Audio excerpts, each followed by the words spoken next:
Looking forward to it. Hey, everybody. Thanks for joining once again for these wonderful conversations I have with marketing, design, and communications folks. I'm really excited to have my friend Omari join us today. Omari Souza, right? Yes, sir. Yeah, I got it right. I got it right. Assistant professor of graphic design at Texas State University. Thanks for hopping on here, Omari. No problem at all. Thank you for having me. I'm really looking forward to it. I was just telling him before we recorded that it's been like a couple of years since I saw him because you used to be here in Pittsburgh and we taught at the same university, albeit at different times. And much like how relieved and I felt after leaving that place, I hope you are as well. Uh, I am. Texas State, the environment's it's a lot different. It's a bit more open to my specialty as a design researcher and educator. The weather's a lot better. There are more faculty members that are closer to my generation of practice. Um, so overall, it just feels like a better fit. Well, that's good. I'm glad that it's a good fit for you. And I'm guessing you're thriving down there. Yeah. I Before. depends. Yes. It's been a blessing to be down here. It's an amazing place. The students are amazing. Faculty members are amazing. It's a really awesome place. The dean is completely supportive. Yeah. It's been a really good place to be. Supportive as well too. Well, I'm glad that you're down there and things are working out. I've been a fan of yours for a while, and I know you're doing some really great stuff in the design field, especially on the teaching side. And I'm excited for you because you're relatively new in the teaching aspect of things. How long have you been teaching? Just like 3 or 4 years? Yeah. Okay. I graduated from I graduated from grad school at Penn State University in 2017. So I've only been teaching for about 3 years in total. I've been to Kent and I'm familiar with the program. We know a lot of the same people, and I've never had a negative experience with any of the designers from Kent. I'm sure they're out there, but I know that you guys are hyper smart and very with it. And so I'm curious. I wanted to talk a little bit about your background. I want to know what that moment was when you realized, like, I have to be a designer. What was that moment? When did that happen? Did it happen? It did, but it was I guess it happened in two different time periods. So I'm first generation American. My family's from Jamaica. Yeah. And my older cousin Neville was the first in my, I guess, secondary family circle, not my mother, father, but the circle right outside of that to go to college. And he actually studied graphic design at a college called Damon in Buffalo, New York. I basically idolized my cousin, and he and I still were really close. And whatever he did, I wanted to do. He drew, I drew. He wanted to do graphic design, I wanted to do graphic design. So I went to Cleveland Institute of Art. I studied digital media, which was like a mixture of photography, graphic design, as well as video. Cool. And afterwards started as an in-house designer at Case Western, where I worked for about 5 years. I was grateful for the position, but I didn't really enjoy it as much as I thought I would. Mainly because it just felt like this assembly line type of situation, and where you get one project, you complete the project, you don't really have time to think about it, then you're on to the next one. Right. I met with Ken DeSapio Grady, who was the chair for the graduate program at Kent State, and voiced my interest in getting a master's degree, but also voiced my apprehension to go back into the field. And when we talked about design research and some of the projects that they were working on, that's when I really had the aha moment. This is what I really want to do. He talked about a design for a malaria project that the students at Kent worked on, where they hold on 1 second, my boys are being really loud. I don't know if you can hear them. It's great. I can pause, no problem. 1 second.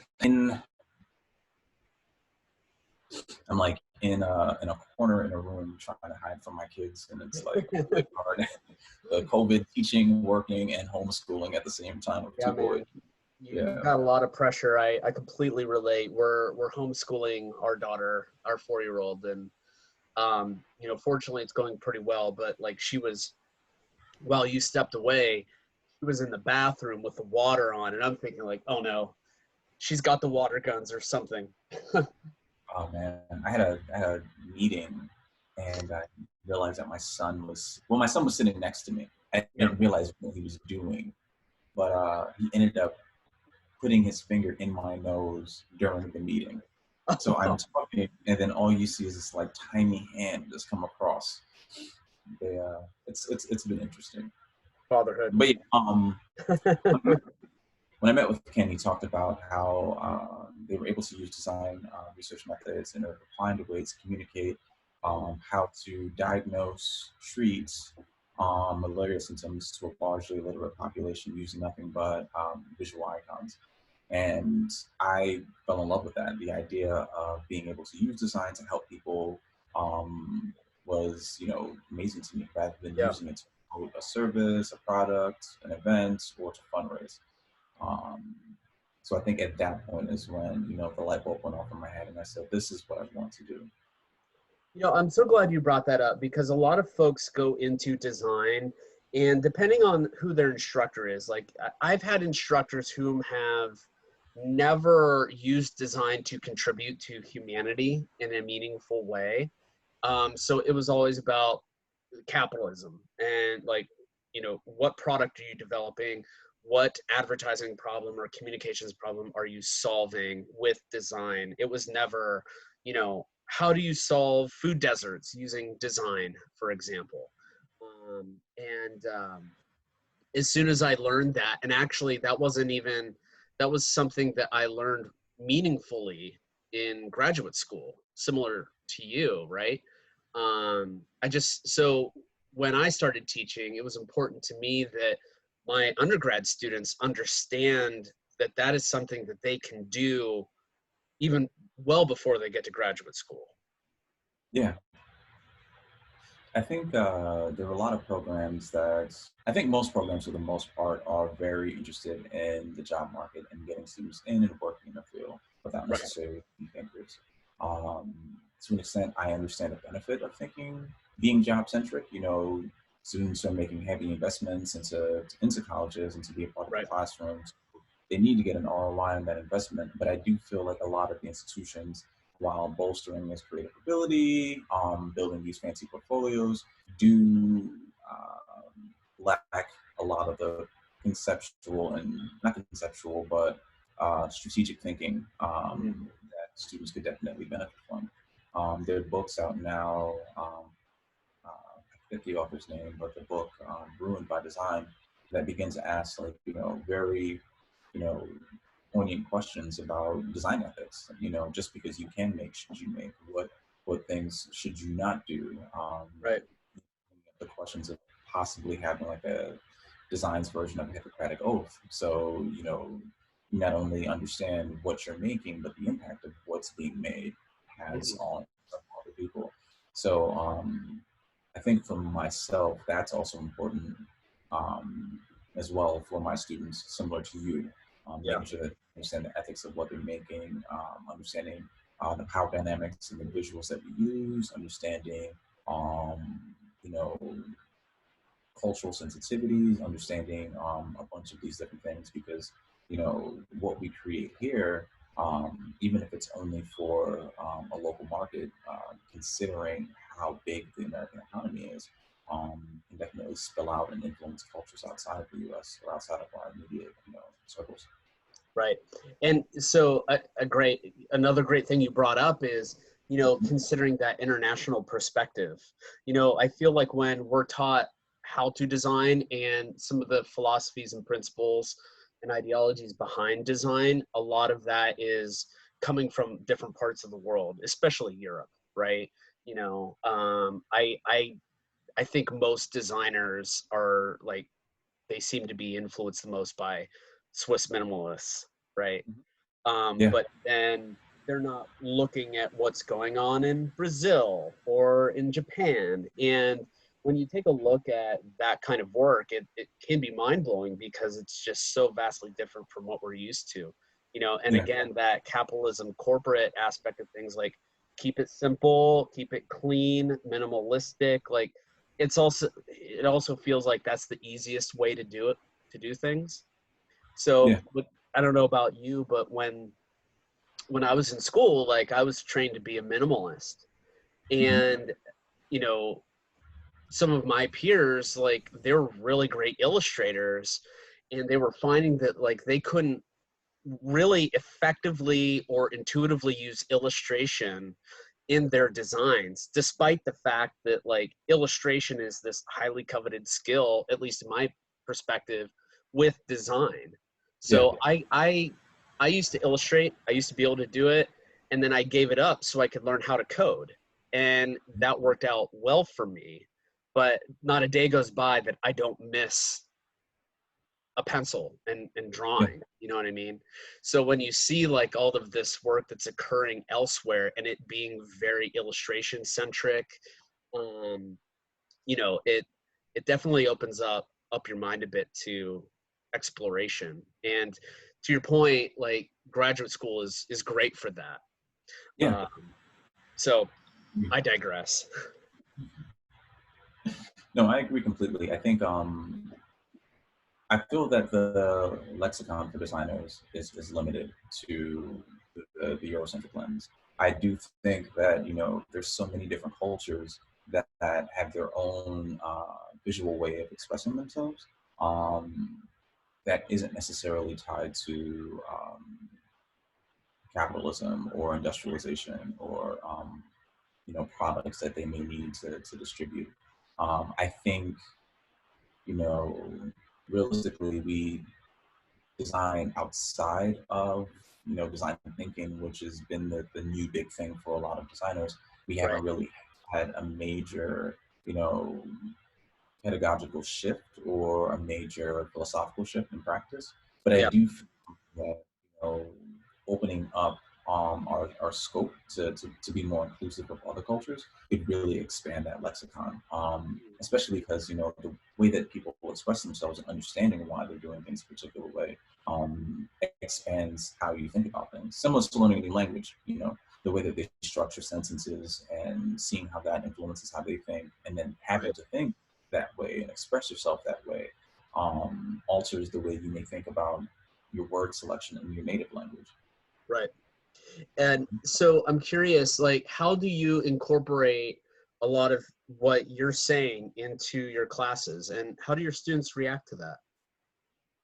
Um, I usually try to find weird metaphors to kind of pull them in. A lot of times I'm relating things to either music or food. Um, but my students, I hope appreciate it. A lot of times they describe me as the uncle who always has a story at the barbecue. So I'm I'm there and I'm always thinking of something to share with them, but in some different way. But I try to make sure that I'm creating those challenges, especially from a culture perspective. I have a benefit of working at Texas State, which is a predominantly Hispanic university. Yeah. Um, so the areas of expression and the types of cultures that I'm introduced to, and that other students are kind of introduced to just by being in the room, makes for a lot of really interesting conversations sometimes. You know, I think for me, what's interesting is, so, you know, when you're, let's say you're doing some page layout stuff and Mhm. there's one word that is used repeatedly, or maybe it's the name of the company and it's not a fictitious name, and you just keep let's say it's, you know, red web, right? And you just keep looking at it, looking at it, looking at it until it becomes homogenous and it's not even like a proper noun anymore. It's just a Yeah. thing. Like it doesn't even read like how you're pronouncing it, right? um, you go deaf to it. And one of the things that so I did a project in Texas actually for a nonprofit down there, and they had these booklets were in full English, but then they were converted to Spanish. So I had to make modifications also to the Spanish language versions of those.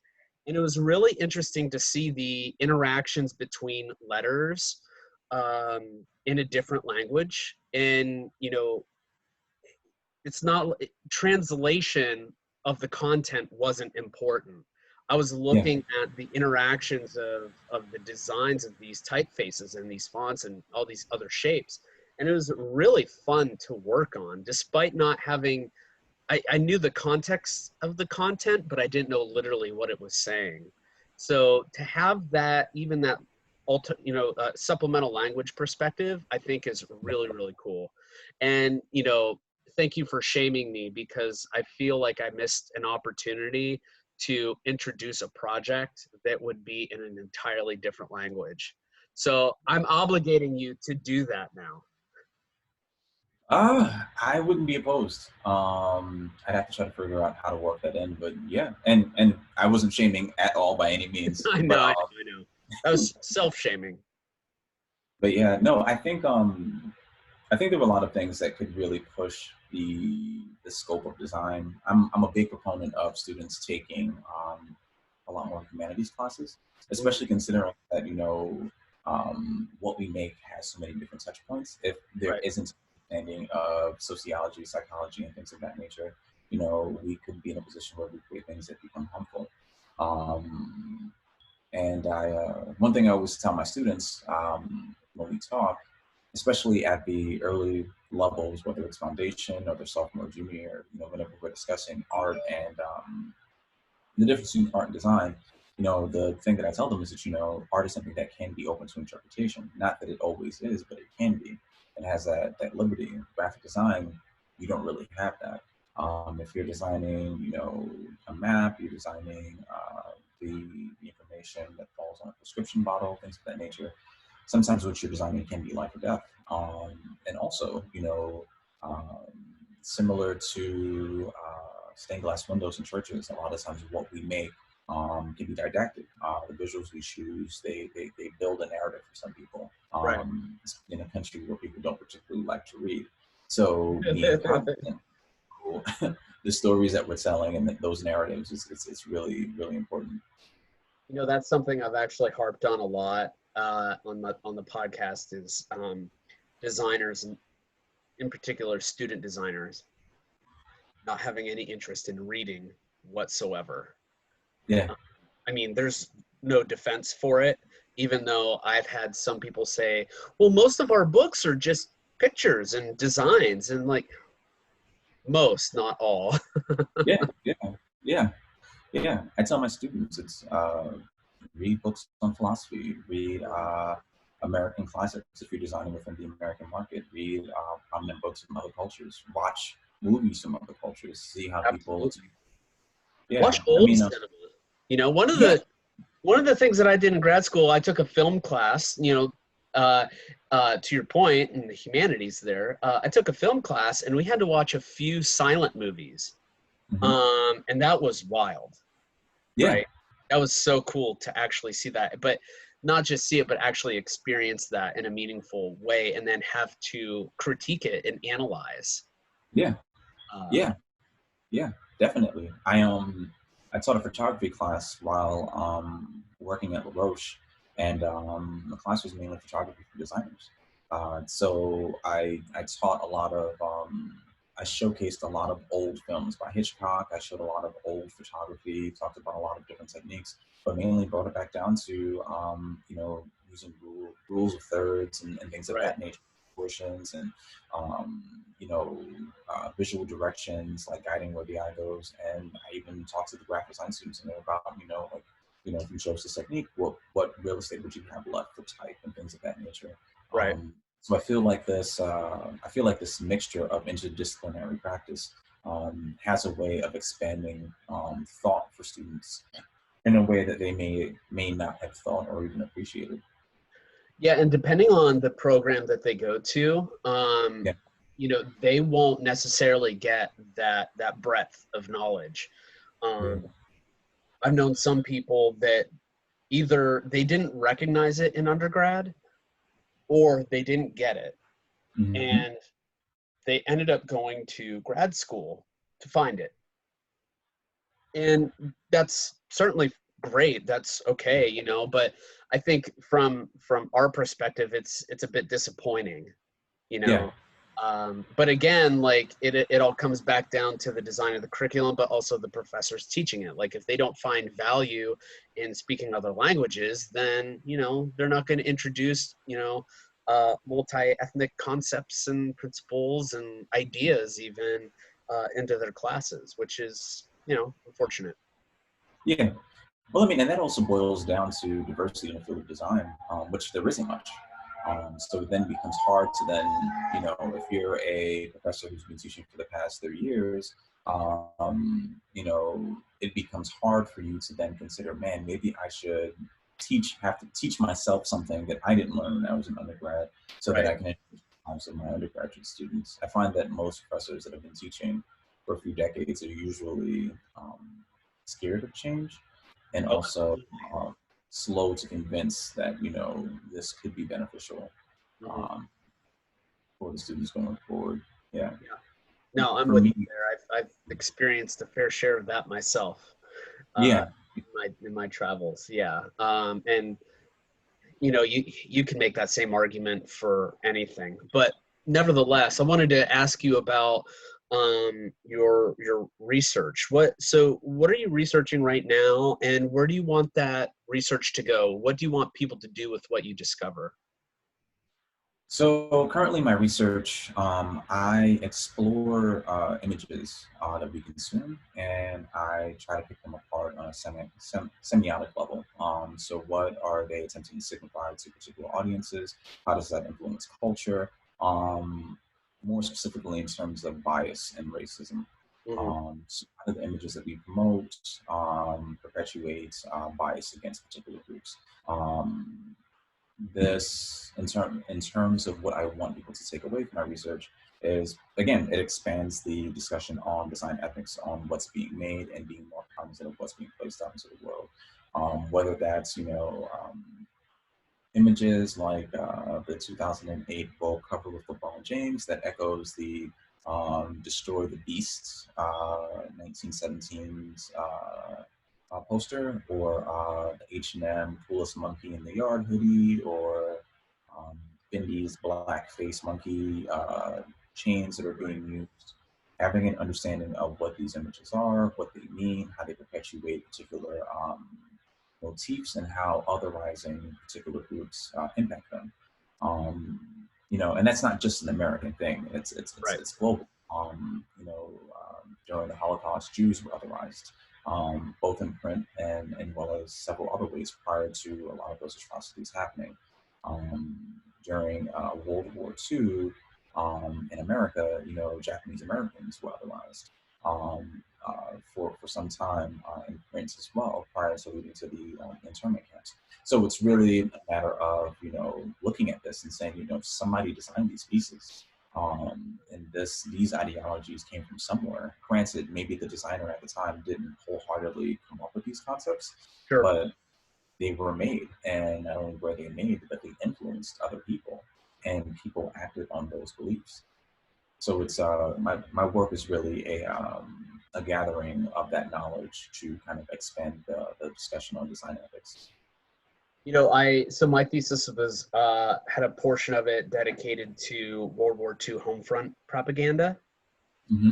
And so I know a lot of like what you're saying and some of the mentality that went into it, because there was some very racist poster work done Hmm. um, towards Chinese Americans, Yeah. and I mean just like shocking.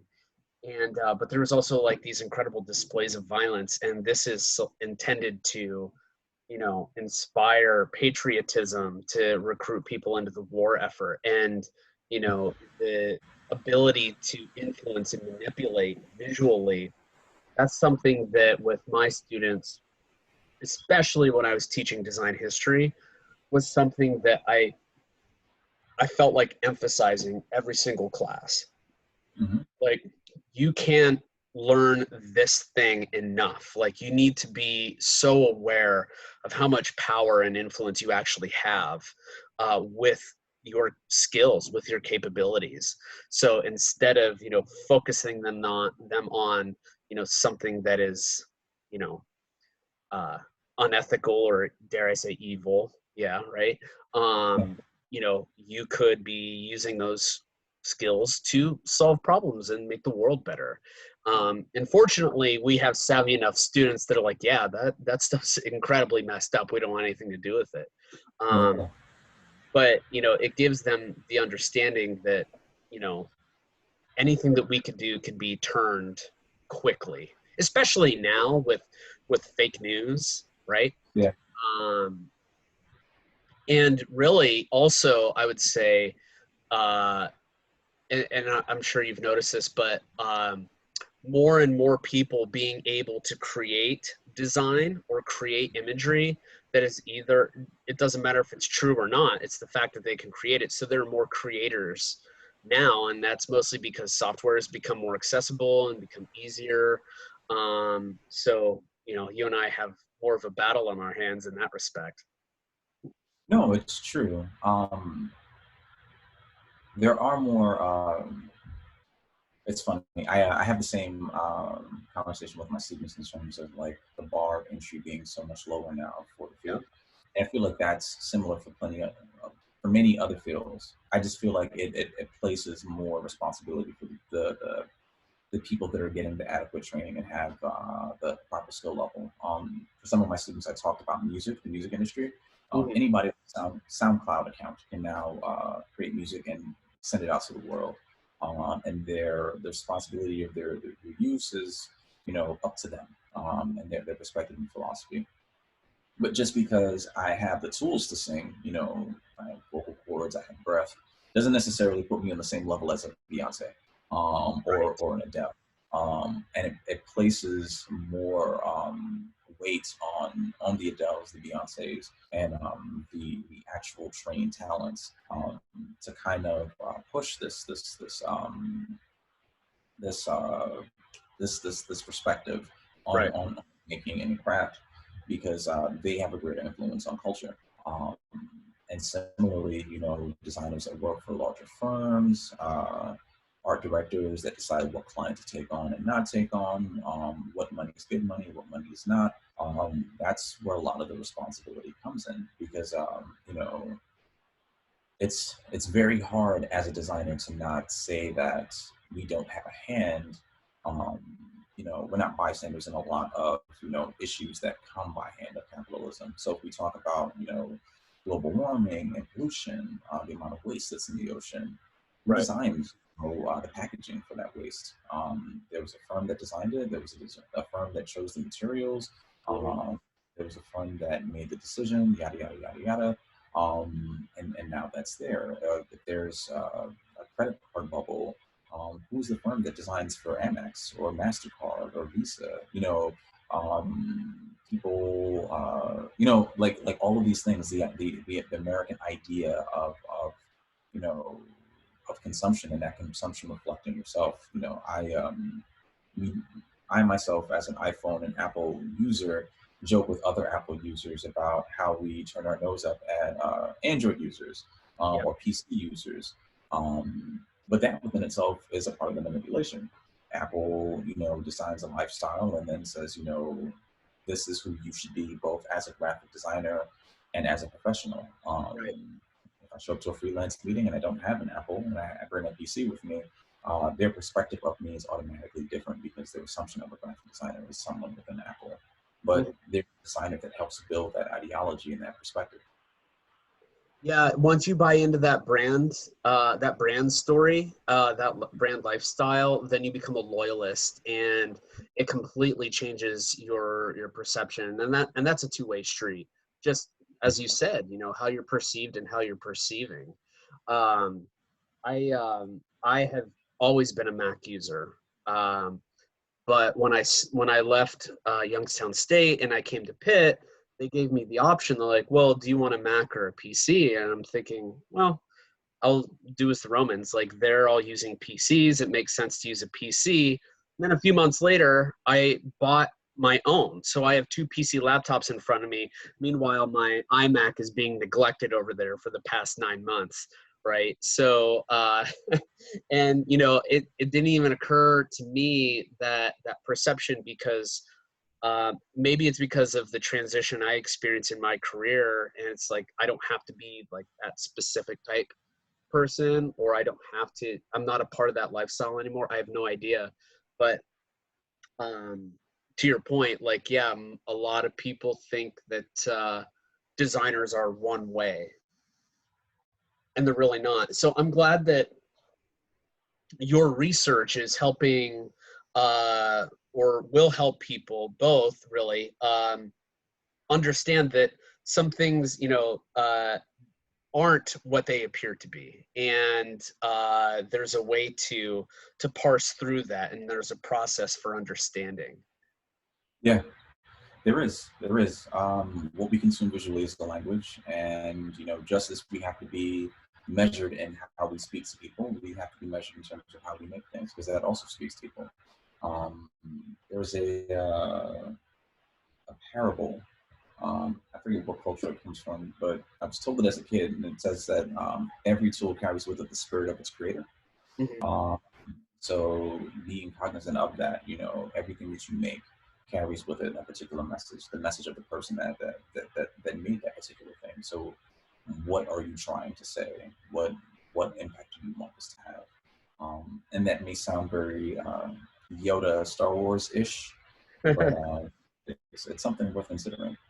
It absolutely is, and it doesn't sound too Yoda-ish. Yeah, So it's like just the right amount of Yoda, not too Yoda. So so your semester's over. Are you teaching over the summer? yes, Okay, yes. what are you teaching? I'm teaching two classes. They're both a design for experience class, which is basically a design research class where I teach methods to an undergraduate class as well as a graduate class. Okay. Um, in both classes, I give an open-ended problem. I teach them, you know, a few qualitative and quantitative methods to utilize, and they have to take those methods to solve the specific problem at hand. Cool. I love Mhm. that stuff. Design methodologies was always a class I really enjoyed teaching. Um, did did you have to teach that at LaRoche? I I don't did. know. You did? Okay. Yeah, I taught it with Andy Schwambeck. We taught. I Yeah. taught same. Well, like right across the hall from each other. We taught a section apiece. Oh, okay, Yeah. that's awesome. I was the first person to teach that class there, and Yeah. I was able to my MFA, my graduate program, really heavily inspired that. And so I'm glad that you got to teach it because you know exactly how fun it is when those designers convert from just being producers to thinkers. Yeah. Yeah. And Yeah. the results that they come up with are can be really incredible. They are. Yeah. It's really amazing. It's funny. We taught one of the semesters that I taught that course. There was a hurricane oh man, there were so many hurricanes that year, but there was one that kind of really impacted St. Thomas, and you know, Roche has a large Virgin Island population. Right. So we decided that we were going to explore ways in which design can be utilized to assist people that are uh, in route of a particular hurricane. Like, what can we do as designers? Um, as students who then had to take off their making cap and then had to put on a research cap and then go back to making, it was it was it it felt like have you ever seen one of those videos where like they give like a child was born deaf a hearing aid for the first time? Oh, yeah, they make me cry, every single one. It felt just like that. Like Wow. it felt like they heard for the first time, or they saw color for the first time, or something to that extent, where they realized like, oh man, I've been, not that they've been making all wrong, but there's this. They've been making from a superficial perspective, and there's this much deeper, thorough level of investigation that they can actually go Yeah. to make something and test it to see if it actually works with a particular audience. Yeah, I agree with you. I could have said it better myself, actually. That moment of clarity, really, you know, that discovery Yeah, reaction. Yeah, I yeah, think that's what it is. That's when you know also that, like, yeah, I'm doing my job right. You know. yeah, yeah, yeah. I I love it. I think it's amazing. I live for those moments. I live for those moments. So I just had a few other questions for you. What do you think? And I know this is like one of those cliche things, but I'm curious to get your opinion on because I haven't talked to you in a while. But like, where do you see just design going, even in the next 5 years, and where do you see yourself being a part of that? So I think the next 5 years is hard to tell. I like to think further beyond than that. Okay, I I'll take it. I think technology is rapidly growing. There there are a lot of discussions on the possibility of trips to Mars, or have living bases on the moon and things of that nature. Usually with extended space travel, there's always increases to the amount of technology that we have. I think currently, um, there's a push in design, as you mentioned, like the minimalist approach to have everything look pristine and perfect. And I feel to an extent it begins to feel less human. I feel that there will be an eventual push for designers to start making things that feel a bit more craft oriented, a bit more by hand. Right, And I, organic. yeah, things that feel a bit more organic because, if everything is laser cut, if everything is printed and measured precisely and perfectly, it doesn't feel like it's been touched by humans anymore. Um, I think also the interfaces that we're used to designing for will be different. I've been looking at prototypes, just reading like different science journals and people that are attempting to develop smart jackets. And Right. there's a scientist who took a would save footage of his colonoscopies and other X-rays and things like that he would have, and he ended up creating a 3D map of his body. And when he had to go and get surgery, he shared that 3D map with his doctor. And talked about how this could be the future of medical practice. Yeah, that's Since wild. Yeah, but thinking about that as an interface, how do designers then work with that type of technology to create an interface that is more user friendly for doctors and assist them with knowing the information they need during surgeries? So it's when I think of the field of design, I think I start to explore the idea of where's technology going, what are things that people are attempting to develop, and once you have an idea of what people are attempting to develop, you have room to speculate where design will go and what our students may need to know in the future to prepare for that. And that's Because where you're at. yeah, that's those are things that I'm also looking at. Because Yeah. realistically, who would have thought about when we were in undergrad, who would have thought of smartwatches? Right. Who would have thought of social media and designing for social media as being an actual position, or the possibility of self-driving cars or even electric cars. These are these are things that we didn't think about, but someone has to design the interfaces for these things. Right. Even the Yeah, popularity of drones and such, that it's like since we were in school, like technology has just grown by leaps and bounds, like every single day, and it won't slow down. So it's like, how does our discipline adapt to that?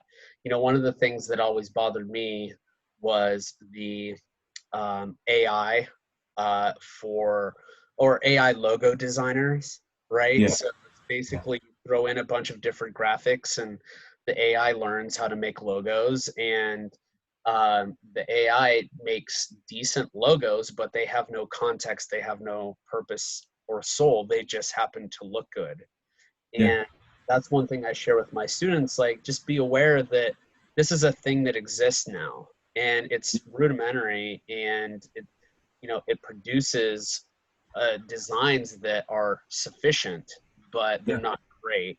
um, Give that another 5 or 10 years and it might be completely different.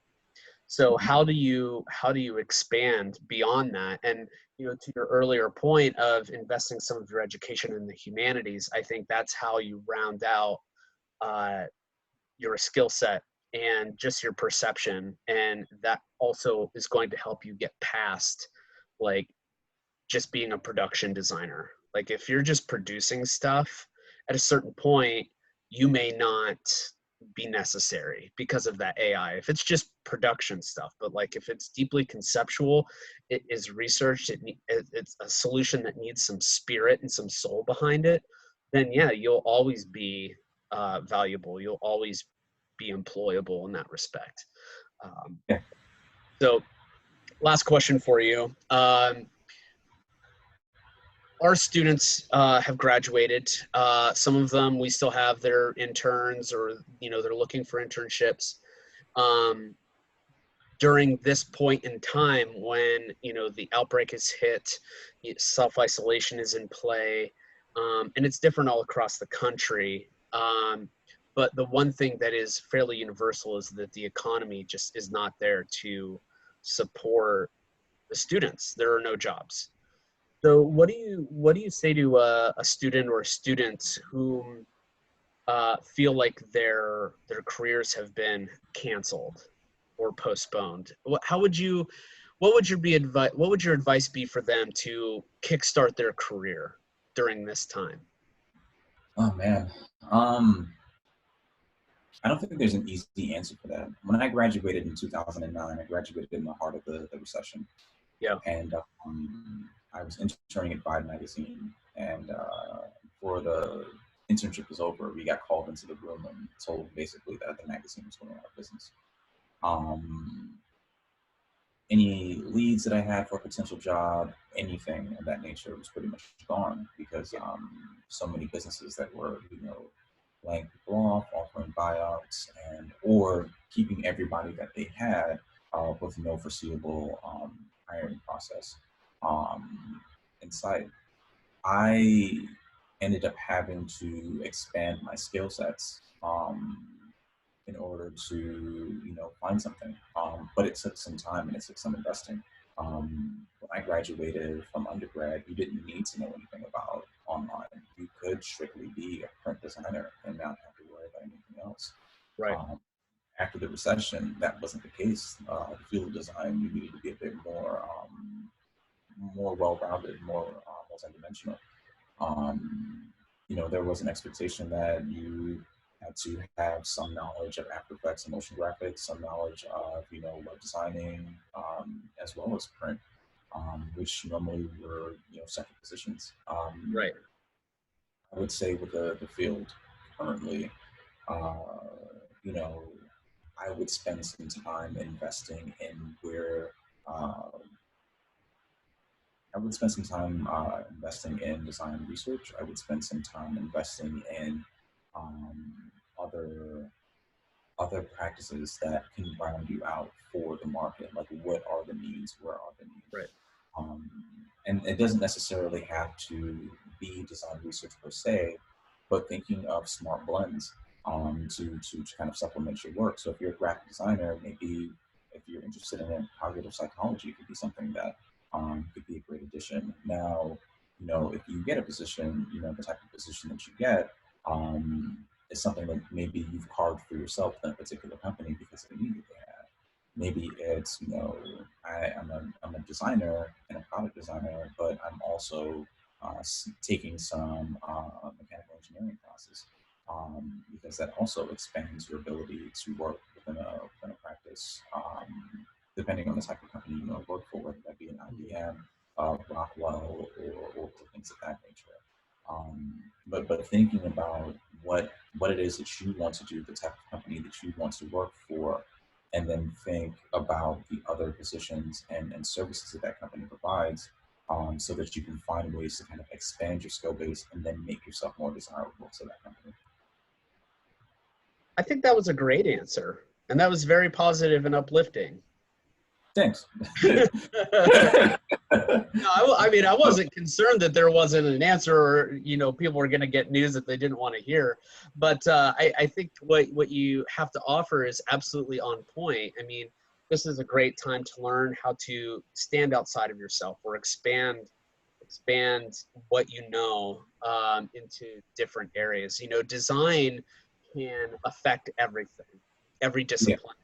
And it's also great because design can be affected by everything Yeah. and influenced. And not all disciplines are like that, especially, well, the sciences, obviously. But like design is the one thing that influences and can be influenced. And I love that about our discipline. And, I tell my students, you have to know a little about a lot. Yeah. And the best ways to do that is to just dive in and be inquisitive and curious and ask questions. And especially if you're a thinker and you like solving problems or you like puzzles, like design is a discipline that I think will really appeal to that nature. Yeah, I agree. Yeah. So I think that you've got great advice, and I'm certainly going to listen to it because I'm not really a design teacher anymore. So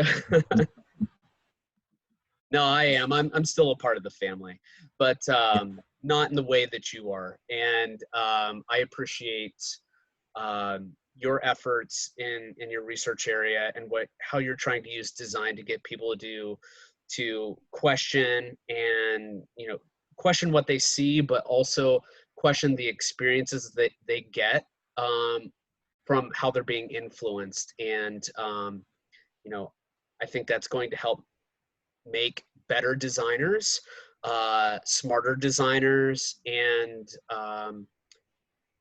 ethical designers. We need more of those. We definitely need more of those. Absolutely. Absolutely. Omari, if folks are interested in learning more about you and your research, how can they find you? How can they get a hold of you? Man, that's always a tough question to I can answer. answer this. He's only on LinkedIn. Yeah, I'm only on LinkedIn. I'm only on LinkedIn. You can find me on LinkedIn. You can shoot me an email, oas21@texasstate.edu. I'm always interested in collaborating and talking more about my research, so feel free to Awesome. reach out. Thanks, man. This was great. Let's do this again sometime soon. Yeah, man. And whenever you're in Texas, let me know. I still owe you some brisket and a beer. That's right. Yeah, that's right. I'm hoping that we can go down in maybe the next year or two. Let me know. All right, sounds good. Barbecue spots. We'll do a separate podcast recording on barbecue. That'd be amazing. All right.